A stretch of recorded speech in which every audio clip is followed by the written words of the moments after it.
Arsenal agenda back in the building. Wax, how you doing? I'm very, very well, man. How you doing? I'm loving life, mate. Yes. Arsenal Unbeaten. on the way up. Oi. At least, jeez, this has been a little run of form that we needed. Yep. And I cannot believe it, but the team that they all said were heading for relegation are looking very well placed, man. Where are we? 5th, 6th? Level on points with Manchester United. Yep.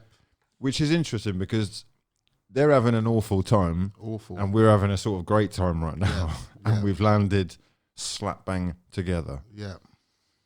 How are you feeling about everything? I'm feeling positive. I never thought we would have, especially after the start of the season, I didn't think we would persevere and get to the position that we're in now, but I'm pretty happy, man. Lovely win against Leicester. Lovely. Another clean sheet. Yep. Aaron Ramsdale. I mean, we've got to say it. The first thing that I thought when I saw Peter Schmeichel, do you know what was funny? He's watching his own son. Exactly. And he had the nerve to tweet, "That's the best save that I've seen in years." Yes. And when Peter Schmeichel himself is being compared to Aaron Ramsdale by David Seaman, Yep. I've got to give you a pat on the back, man. There we go. Points in the bag for Wax, Come on. got to say. The passion, the communication levels, the leadership qualities, the way he was commanding and orchestrating the defence. And, he's proved me right, man, with eight games now, unbeaten since Aaron Ramsdale has been in the between the sticks. It's looking good for Ramsdale, man. That's unbelievable. He's a fan favourite already. Yeah, everybody loves him. And he's just got that type of personality, Who's our player of the month? I'm going to bring up an image here, and we've got a few choices because there have been some sensational performances, not only from Aaron Ramsdale, but Gabriel. Gabriel, commanding. I love Gabriel. And top drawer. The maddest thing is I knew about Gabriel before he joined Arsenal. When we signed Pepe, I was looking at Lille and thinking, who else have they got that we could potentially steal? I see Gabriel and I see Sumare, who now's at Leicester. He looks good, doesn't he? He does look good. And I remember talking on the channel and saying, you know what, we need to get a centre-back like Gabriel. We haven't had a centre-back like him for years. And a year later, we pulled him out the bag. And I was like, yes, this is the guy I want to see. Since he's come in, when he first come, man of the match for at least 3 games straight, scored, I think, on his debut as well. Had a little kind of hiccup leading into the COVID period. But since then, he's just been incredible, man. And adds real solidity to our defence, for sure. We've also got Emil Smith-Rowe flying right now. It seems to be adding goals to his game. Yeah, exactly what he needed to do. Right. I feel like with Smith-Rowe playing on the left wing, which we've seen him do, he's so much more himself. Do you know what I mean? I think when we try and play him a 2 central, I think he loses himself. He goes into the bushes a bit. He hasn't really kind of cracks that position as yet. It's exciting though when he's carrying the ball, especially his dribbling is top quality. Yeah. And again, he's one of these players like Ramsdale who just seems to get it. Yeah. So again, a fan favourite that is in the list for the Player of the Month nominees for October. He was actually labelled by Jamie Carragher as the best dribbler in the league. Well, that's not true though, is it? That's what Jamie Carragher says. I mean, I wouldn't say he's the best dribbler in the league. Is he a better dribbler than Adama? No.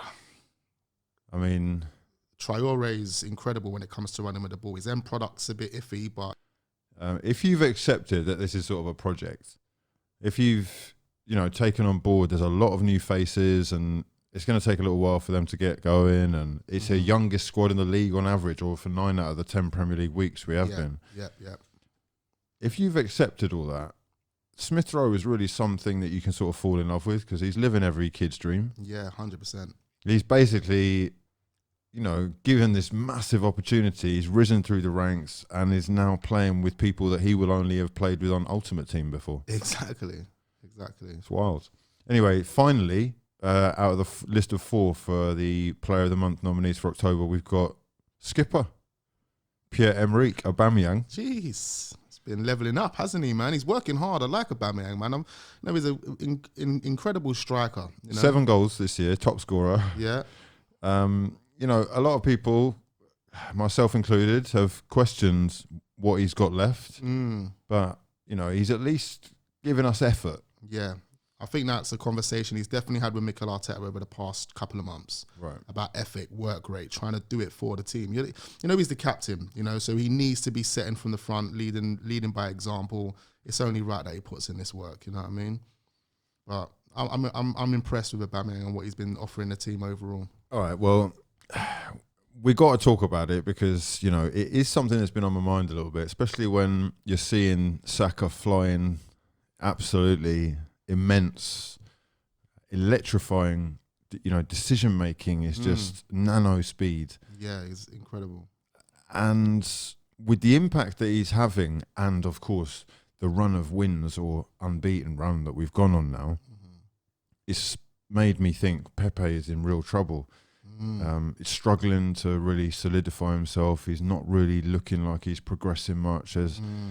There's almost like a flippancy about the way that people talk about him now. Yeah. Arsenal fans, not people that were bantering us about how much he cost. Yeah. Arsenal fans. Yeah. Like, honestly, is it just going to be like one of those ones that we just have to say it's not working out? It or looks like it. Is it good to have, you know, because I want to be positive about it, right? It's good to have a man on the bench who is capable of what I know that guy's capable of. And this is the thing, right? We don't really play to his strengths. We don't. If you want to get the best out of Pepe, you need to have him running at people. Yeah.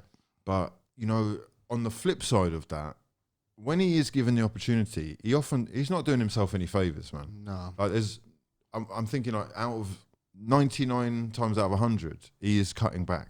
Yeah. I don't know why. It's just, I think there's a loss of confidence somewhere in him. He's just not, I mean, under Unai Emery, he was playing, especially at the first part of the season, he was playing like he was at Lille. He was cutting inside very, very early, driving centrally, taking on players in the middle of the park, then switching out to the left just to play with a bit more fluidity to make it a bit more unpredictable. But now it's kind of like he's just stuck on that byline, waiting to receive the ball. By the time he receives the ball, he's got 2-3 man just putting pressure on him. And then the only move he can make is pass back, pass sideways. It is not a bad problem to have, you know, quality players on your bench. In fact, that's what's going to help us to really progress. But he's also really expensive, and that's always going to weigh him down. That's always going to put that extra bit of pressure on him as well. Do you know what I mean? You know, in the back of my mind, he got us a lot of goals and assists or goal contributions last year. Yeah. I think it was about 11. Nah. He got. Well, maybe I'm just talking about the league. I think in all competitions it was maybe about 16 or something like that. Yeah. So, you know, he's useful. Yeah, that is very useful, and we would miss that kind of contribution. It's just right now, Saka starts. Yeah. So it's like you have to fit him in somewhere else, and if Smith Rowe's shining, it's going to be how do we get him involved? What would you say in terms of playing him as maybe a number 9? I think the left is probably where I'd put him now, because I need Aubameyang to be in there, or even Lacazette. Yeah. In all honesty. Because of their work rate. Especially, the hold-up play. Aubameyang's hold-up play has improved slightly. Yeah. He's willing to do a lot more anyway. Lacazette's hold-up play has been top class. Yeah, exactly. So, can Pepe do that? I don't know, because that's a lot of the time how it's going to be.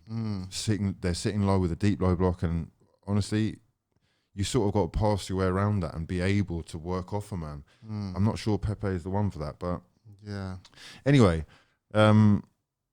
we've had another change had to happen in that Tierney's been out. Yeah, and Tavares is coming. Yeah. You know what? I do hold my hands up because I did actually say Tavares isn't ready. All right. And you changed your mind. I've like there's still a long way to go because he's only played a few games. And you know there's bigger teams in the league that I want to see him go against. But in the couple of games that he has played, he has looked terrific. Physically, getting up and down those wings, offering support in the final third. And even his passing, there was a cross that he put into the box the other day for Saka, and Saka just flapped his lines, but that cross was just so perfect. Yeah. It's like, oh, I love that. He's got something, man. He has got something. Got good physicality. Oh, he's willing to work. You know, he's less predictable as well than Tierney. I feel like Tierney is like, you know, he's been drilled into this way of doing things so much that it's always just, it's almost like muscle memory now. Yeah. With Tavares, right now anyway, we just sort of don't know. It's something fresh as well, isn't it? Do you know what I mean? He's capable of doing it on his right. We saw that against, was it Rangers? On his debut. When he scored, He looked like Aubameyang. Yeah, he did. Done the Aubameyang finish more than Aubameyang this year. It's mad. Yeah, I'm happy with Tavares. I want to see more of him, or Tavares. I want to see more of him. Yeah. But yeah, man. Like, I know there's a lot of fans out there at this moment in time saying he should be a starter over Tierney. What's your thoughts on that? Do you reckon he should be starting over Tierney? I just think, again, I think it's great to have the squad depth. Like, that is what is going to take Arsenal forward. Yeah. And forward is where we're going. 17 points. Yeah. 6th in the table. Manchester United have Man City next. Most people would expect them to lose that. I think derbies are unpredictable and you shouldn't. But let's just say, for example, that they can only get themselves a point and we can beat Watford. Which should be a walk in the park. Well, we are then genuinely in the European places. Yeah. And at that point, we are starting to see progress. Yeah. Yeah, we've definitely seen progress over the past, it's been about a month, 2 months, isn't it? Yeah, we've definitely seen progress. There's still more room for improvement. Clearly, Mikel Arteta even reiterates it in every press conference. But I'm happy with where the team's going. And I'm happy with, one thing I am definitely happy with is this defensive structure that we've stumbled across. Right, let's talk about this, Sam. I see this stat come up. I'll try and bring the image up. Yeah. It shows the clean sheets in the last 18 games. And Manchester United, until they'd beaten Spurs 3-0, were bottom of that list. I think they'd kept 1 clean sheet in 18 games. Arsenal were up there at the very top. Yeah, we were number 1 on that list. I see that list as well. That's brilliant. Yeah. And from that, it gave me this thing. It's like, okay, maybe we're not scoring goals, but if we're not conceding, we can always work on that. Yeah, exactly. And quite a lot of the time, if we have got this new set piece coach and things keep going like that, we're going to nick one, you know. Yeah, we've actually scored a few set pieces as well, isn't it? Like a few corners. This is what I'm saying. It looks like it's working, bro. So, am I getting gassed? I mean, it's very, very early, you know. It's early. We're not even halfway through the season yet. Exactly, which means, hold on a second, we are 8 points off the top. Yeah, I mean, it's positive for sure, man, but anything can happen. Hopefully it doesn't go the wrong way. We obviously want to get back into Europe and, you know, find ourselves in a place where we all want to be. But, you know, I think, you know, January for me is a big window for Arsenal because there are a few positions that I think we're lacking in. You're looking for transfers? Yeah, I think maybe bringing in... It's such a football manager head, isn't it? It's unreal. You know what it is? I'm thinking, you know what? We need to bring in Thomas Partey's partner. Now, I know we've got Xhaka there, and I know Lokonga's looking good, but I feel like we definitely need someone. Why am I seeing Danny Ceballos rumours? Oh, no, I know. Huh? I know. A guy that come out recently or just before he left and said that he doesn't fit the Premier League. He said it with his own mouth. That's got to be nonsense, though, surely. That, what, he doesn't fit the Premier League? No, the rumour itself. Oh, Hopefully we're not going backwards. Yeah, no, exactly. Going back, it just really...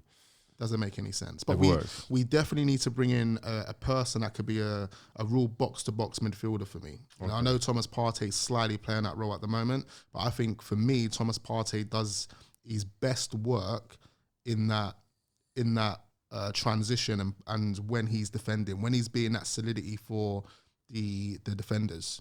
Do you know what I mean? We've been linked to Granit Xhaka's Swiss partner, Zakaria. Oh, Dennis Zakaria. That is someone that I would love to see come in. Really? Oh, love him. That would be a perfect partner for Thomas Partey. Because not only can he... Hold on.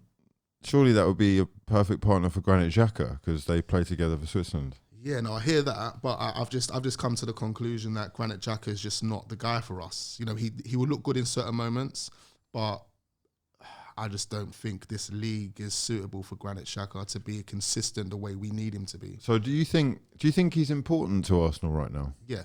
You do? Yeah. Because we've got no real experience in essential areas. So Granit Xhaka gives us that experience. He works hard. He's got a high level of commitment, and I think that's what helps us, and that's what Mikel Arteta likes about him as well. Okay, I think we just need someone a bit more mobile, someone that can drive forward. But look, this is part of my thing. It's like we want to see that change. I think deep down, a lot of Arsenal fans have maybe not been done with Xhaka, but because a lot of people respect what he can bring to the club or bring to the game. You know, no, don't do that because he does. Look, man, he's got a cracking left peg when it works. It's a little bit slow, blah blah blah, but you can't really fault his commitment. Yeah, or his kind of the ethic to get back up and go again. Yeah, yeah. You know, even if you think like his footballing abilities are limited, you can't doubt that. Yeah, right? no, of course. My thing is, if we're trying to move on, surely we need to be sort of blooding the players or just trying new systems to find out whether they work or not without him. And look, Leicester's a cracking example. And Lokonga and Partey, maybe Tavares coming in as well. One thing that we haven't done since Xhaka has kind of been in the team, and we were doing it a lot, is we were trying to use one of our central players to kind of fill that hole. You know, go lit Tavares or Tierney bomb forward, and then that central player would drop back. Or the Tomiyasu starts going in. It's like three at the back. So now that's why it's changed now, isn't it? Yeah. But I did see Lokonga do that in maybe one game, and he didn't really look comfortable doing it. But you know, since then we've stopped doing that, and it gives us more in the central areas. It gives us more going into the final third as well. It allows them to play their game a bit more effectively. Do you know what I mean? What we're thinking about Ben White, starting to warm up, isn't he? Starting to warm up. He's looking good. I always like Ben White. I question the money. I always question the money. But regardless of that, I think he's come in, he's knuckled down, he's built a great partnership with Gabriel. Communication levels, even though Gabriel don't speak perfect English, communication levels amongst those two have been at 100. And they've connected very, very well, man. It's quite exciting, man. Yeah, man. Because they're so young. The potential is for, you know, them to really build something that long-standing. But then with that, what do we do with William Saliba? Okay, let's talk about that guy. What happens Have with you been William watching Saliba? Oh, he's been incredible, isn't he? Okay, he is. I watched him against PSG.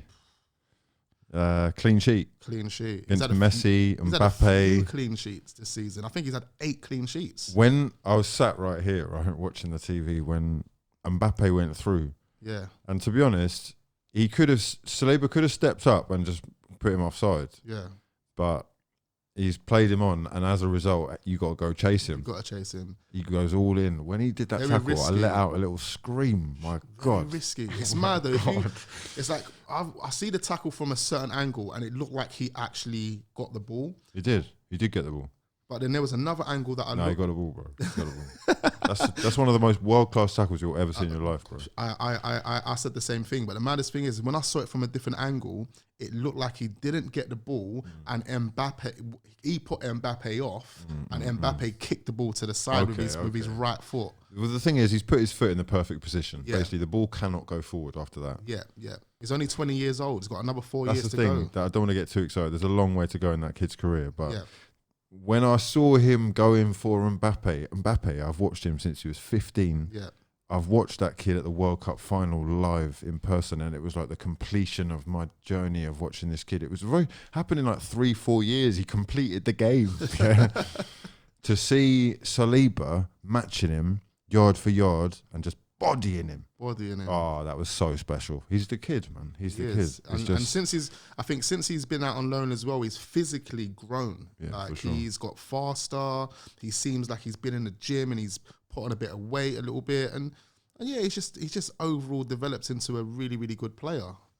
He's got Marseille absolutely flying. I think they're like 3rd in the league right now, aren't they? They are 3rd in the league, yeah. Yeah. So he's got them doing bits, man. And unbeaten in 4. Yeah, man. He's an incredible player. Incredible. And do you know what? They've got the 3rd best defence in the league as well. Yeah, it's mad. So even Matteo Guendouzi, because he's over there doing bits as well. I mean, recent reports are suggesting that Matteo is going to be staying at Marseille. There's an option to buy. They'd be crazy not to cash in on it. It's like 11 million euros. Yeah, I mean, what is that, like £6-7 million? Yeah, we've lost out though because we paid about that for Matteo Guendouzi, didn't we? So. Right. Look, there's been lots of rumours and links already with players that potentially we could be making a move for in January. Obviously, with Lacazette's future up in the air at the moment, you were telling me earlier that you've heard through the grapevine that it basically is looking like it's coming to an end. Yeah, so there was a recent report that suggested that he's not going to be signing a contract. Mikel Arteta was asked about a week ago whether he was willing to give or sit down with Lacazette and try and give him a new deal. He said it was something that he was thinking about or something that was in a pipeline or whatnot. I can't remember exactly what he said. But according to some of these publications, they believe that Lacazette said nope, he's not signing a new deal and he's looking for a new start come the end of the season. We've been linked with Real Madrid's HUGH. Yeah.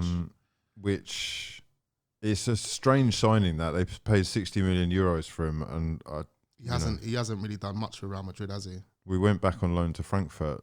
Yeah, he done well there, though, didn't he? Yeah, he's good in the Bundesliga. Yeah, for sure. I think a lot of people are, though, aren't they? Oh, I mean, you're trying to get ahead of like Benzema. It's not going to happen. Yeah, I mean, 100% not. If Benzema's fit, he's playing. Yeah, I think that is Florentino Perez's favourite player. Yeah, he's definitely one of the best strikers in the world, man. He's doing bits right now for Real Madrid. Anyway, he will be stuck behind Benzema if he stays there, and apparently they're willing to cut their losses. So Arsenal reportedly interested in a loan deal with an option to buy for January. Yeah. We've also been linked to Dominic Calvert-Lewin. Yep, it's been a while. Who was looking saucy as you like on Sky last night. Yeah, he was on Sky. What was he talking about? Was he Everton Watford, wasn't it? Yeah, or Wolves, so. Everton Wolves, yeah. But I don't know about the handbags. You seen the handbags? He's got What's going on with the handbags? He's got a mad fashion sense, isn't it? Is he doing that as a troll, or is that? I think that's. Do you know dons that wear those handbags? Is that even called a handbag? It looks like a handbag to me. I mean, it looks like it's almost like a purse bag or something. Yeah, it's not. It's definitely not. It's not a man bag, is it? Yeah, it's not a man bag. Not a man bag.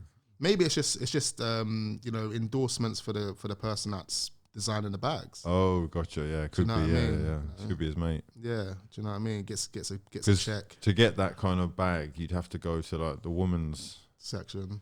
Unless I don't, because I don't know, but it doesn't look like a man bag. It definitely is more tailored to a woman. 110%. He's been playing well though. He's maybe not as well as last season, I guess, but I think he had a little injury, isn't he? Yeah, and he's been in the England conversation at least. He's sort of in that Tammy Abraham bracket, isn't he? Yeah, and we've already missed out on Tammy. Maybe some people say that was a good thing. How do you feel about that? I think it's a good thing. I was underwhelmed when we were linked with Tammy Abraham. He's not really doing that well in Italy. He's not. I think he's got like 2 or 3 goal contributions in the past like 13 games or something. It's not that great, especially as a striker. Okay, so have you got any others on the radar? Because I know that January, your little football manager brain goes wild. You know what? I haven't really seen much. It's Christmas soon, do you know what I mean? Yeah, I've only seen what you have kind of suggested that we're linked with. But I mean, out of all, Dennis Zakaria for me is the guy that is a must. He is a must. Someone's posted that Johan Giroud had liked the picture on AFTV's Instagram saying Zakaria's coming or Zakaria's linked. Yes, and he had love heart eyes or something like that. The thing is, he's an Arsenal fan. That's his boy as well, isn't it? 2, he's Swiss. Yeah, right? That's his boy. Yeah, that's his boy. And he likes every picture on Arsenal Fan TV anyways, Instagram, right? Mad. So I'm not fucking doing too much maths from that, but I think it could happen. I know Dennis Zakaria has already told Mönchengladbach that he doesn't want to sign a new contract. He's in his last year. Okay. So from January, he is open to speaking to other teams. So we could cop him on a free. Is that what you're saying? We could cop him on a free. And there's a lot of free players available right now. There's actually so many huge deals. Like, have you seen this Sergio Ramos thing? They're going to cancel it. Oh yeah, it's his injury. His injury is just letting him down, isn't it? He's not the same guy, man. It's wild. It's 35, isn't it? What do you expect? That's crazy, though. Did you see the thing about Sergio Aguero, though? Yeah, sad, just collapsed on the pitch like that. Yeah, and now they're saying that he has to rest for at least 3 months before he can play another game again. What do you think that is? He said it's a heart problem or something. Yeah, heart problems. Yeah. It's weird. I've never known Sergio Aguero to have any type of problem like that in the past. Heart problems. It could have been an underlying problem that he's had. Yeah, I hope he's all right. I don't know. Too, man. I don't know what the diagnosis is, but you know, as you get older, the temptation with your body is to use any kind of, you know, nutritional stimulant that you can to help, or let's just say, you know, to try and get any advantage or on these youngsters. Because if he's got fucking 17-year-olds, 18-year-old Ansu Fati and all these madness running around, he's going to have to be sharp. And my worry is that later in their careers, players will try stuff, new things, and that can affect your body, and your heart may not be up for it. Cesc Fabregas tweeted out that Tottenham have got themselves a really good deal with Antonio Conte. Let's just talk about this briefly. Is that going to affect Arsenal? Should Arsenal fans be worried about Antonio Conte turning up? I know there's a lot of fans that are saying they're not worried, but I know deep down they are. You know, we were speaking about it off camera. We were saying, are Tottenham cursed? You know, they're not winning trophies. They've just had this situation with Nuno Santo. A lot of people would have assumed it was going to work out because he did play good football at Wolves. But, you know, with Conte, I think him coming in, I think that's a boost of confidence for a lot of those players. You know, he's going to be very, very disciplined, and you know, if you ain't pulling up your socks, then mate, you're done. You're done. What Dele Alli then? Do you reckon he's going to be? He's probably going to be done. He's probably going to be gone. He's probably be one of the first guys out the door. There's a lot of obviously talk about Harry Kane, but I think that will kind of inspire Harry Kane to kind of focus and kick on. If anything, you think like he's almost like the Lukaku of the makeup in the team that you need. Yeah. I think he offers a bit. He's a bit more. He offers more. Yeah. Just like matching his style of play. Who can be his sort of, you know, wide men? He's got Reguilon already. That's going to be fantastic. I don't know about the other side off the top of my head. I think it's, you know, with that being, I think it's a good move for Tottenham, to be honest. It looks dangerous. It does look dangerous. And shall we be worried as Arsenal fans? I think we should slightly be worried. Do you know what I mean? Well, my thing is this, right? What they've done over the years, Spurs, is try and approach things in like a sensible way. People have been really proud to say like, we have, you know, not spent that much money and we've got this wage cap and everyone's on shit wages and you got this work ethic with the youngsters coming through and da-da-da-da. Now they've just said, listen, bun that. We need something now. Yep. And this 18-month contract, to me, it's like, wow, I can't believe it's so short. What can you really achieve in that time? All they can achieve is splash money at the thing. Let's try and win one trophy. Try and do something now, like immediate effect. One season. The rest of this season and next, that's it. If you haven't won it by then, just go. Conte's got the experience to do that. That's what they're probably relying on. And that's the pressure. That's the pressure that Tottenham are probably applying to Conte to say, look, we want you to actually come in and make an instant impact. I mean, and I think that's what he wants. That sounds great. On paper, it sounds great, but it was quite similar to, well, maybe not. Mourinho was not held in the same regard. Conte has won 5 titles in 7 years. Yes. 5 league titles in 7 years. That's a sensational record. I mean, we're not going to see Tottenham win the league, are we? I don't think we're going to see them win the league, not in the next 18 months, but I think they, based on certain expectations, maybe getting in the Champions League, maybe competing for one of these domestic cups over the next 18 months or even the next 12 months, that's what will then allow them to extend that contract and give him longer time. Well, look, League Cup would be enough for them. Yep, of course it would. Any cup. Are they in the quarterfinals? No, look, we've got Sunderland, is it? Sunderland, I think that's the only kind of weak team in there, really. Sunderland, actually, their manager, whoever it was, he come out the other day and said, oh, yeah, I look forward to... Tottenham are still in it, actually, because he They've got West Ham, yeah. And who did we get? Sunderland? Sunderland, yeah. Okay, so he was actually saying that he was looking forward, the manager or whoever it was, I'm looking forward to playing Arsenal or Tottenham. And he was saying it as it's gonna be a walk in the park for them. And he's like, then I'm looking forward to playing Manchester City. They've won stuff, Sunderland, a lot more than a lot of people. Yeah, man. They had some good players, man. They produced some good players as well. Anyway, you got Brentford, Chelsea, Liverpool, Leicester, Tottenham, West Ham, and Arsenal, Sunderland. We are in to the last, that is the easiest competition to win. Yeah, exactly. And with City out, now we're talking. Yeah. Every single team there will have their eyes on that prize. Yeah, exactly. Arteta could get himself his second trophy. Yeah, and I think all those teams that you just mentioned, I think they're all beatable. Liverpool. You said Liverpool. Even Liverpool. No, Liverpool's not beatable, but I don't know. It's a real difficult one. We got them in a couple of weeks. What is it about Liverpool that makes them so unbeatable? Is it work ethic? Work ethic, The system, the way they attack, the players, everything, man. They've got a really good. They're really well put together. Do you know what I mean? Defense, midfield, attack, everything. Everything. And manager as Salah's record is just fucking fake. It's fake looking. Fake news. A lot of people are saying that he's done better than Henry in the league. Well, statistically, he's there. He's there. He is there. Yeah.